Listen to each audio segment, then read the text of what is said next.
कटक केन्द्र समवाय बैंकर 53तम वार्षिक साधारण सभा अनुष्ठित। कटक केन्द्र समवाय समितिर 53तम वार्षिक साधारण सभा सीडीए 6 स्थित स्थानीय विंडसर पैलेस सभापति श्रीजुक्त प्रभात चंद्र कानूनगो अध्यक्षत अनुष्ठित हो जाइछि।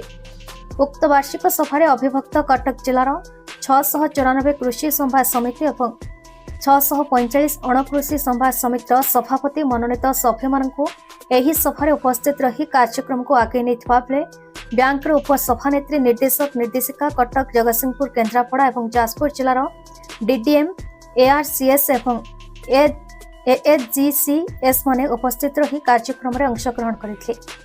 विगत 26/3/2025 तारिख अनुष्ठित होता वार्षिक साधारण सभार विवरणी पठन और दृढ़ीकरण कर कार्यक्रम में जमा संग्रह और ऋण लगाई क्षेत्र में बैंक उल्लेखनीय सफलता हासिल करिछि।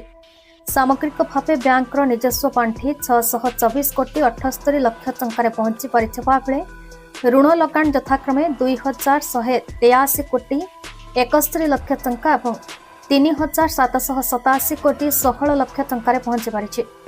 कृषि ऋण प्रदान व्यतीत राज्य सरकार विभिन्न प्रकार अणपारंपरिक ऋण यथा आर्थिक अनग्रसर परिवार मानक निजस्व गृह निर्माण और मरामती पर योजना मो घर पंचायत स्तरीय स्वयं सहायक गोष्ठी महासंघर कार्यकर्ता मानक यातायात सुविधा निमंते मो स्कूटर बुणाकार मानक आर्थिक सुविधा निमंते बलिया कृषि जंत्रपाति क्रय उन्नतीकरण निमंते उद्दिष्ट मुख्यमंत्री कृषि उद्योग योजना इत्यादि लोकाभिमुखी परिक्रम निमंते ऋण लगाइबा पई गुरुत्व प्रदान करुथिबारु बैंक स्तर में एगुड़िकर प्रचलन कराई विभिन्न प्रकार अणपारंपरिक ऋण लगाई आरंभ कर विषय उपस्थित अतिथि मान आलोचना कर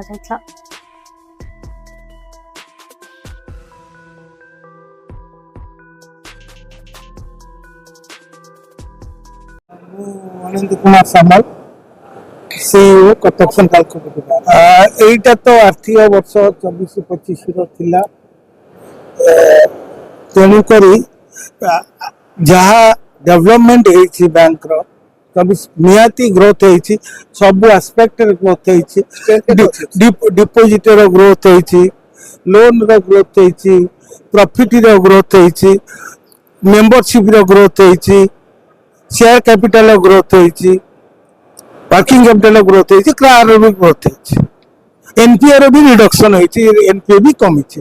सो आज ए होल बैंक लास्ट ईयर टू फाइनेंशियल स्टेटस देखिले बैंक उन्नति निश्चित होइछि एवं आगामी दिन मानकर मध्य आमे आशा 25-26 एजीबी बेलू से सबुतक सुधारी देवा 53तम साधारण सभा अनुष्ठित हो जाइछि।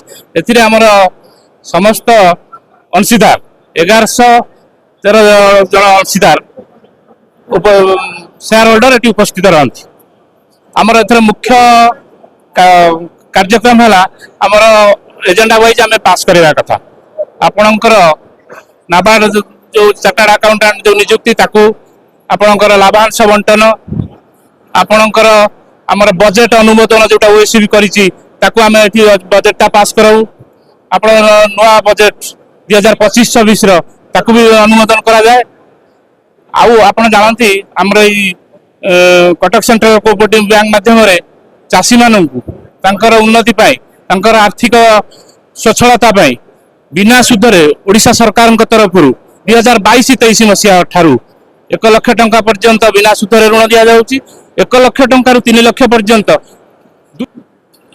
एसएसडी ग्रुप रो 10 लाख टंका पर्यंत बिना सुधरे करा जाइछि। समितिर सभापति देवेंद्र कुमार स्वाई प्रथम दाबी हमर होची समवाय समिति गुडी शक्तिशाली हेले जांकी बैंक बढ़िबो।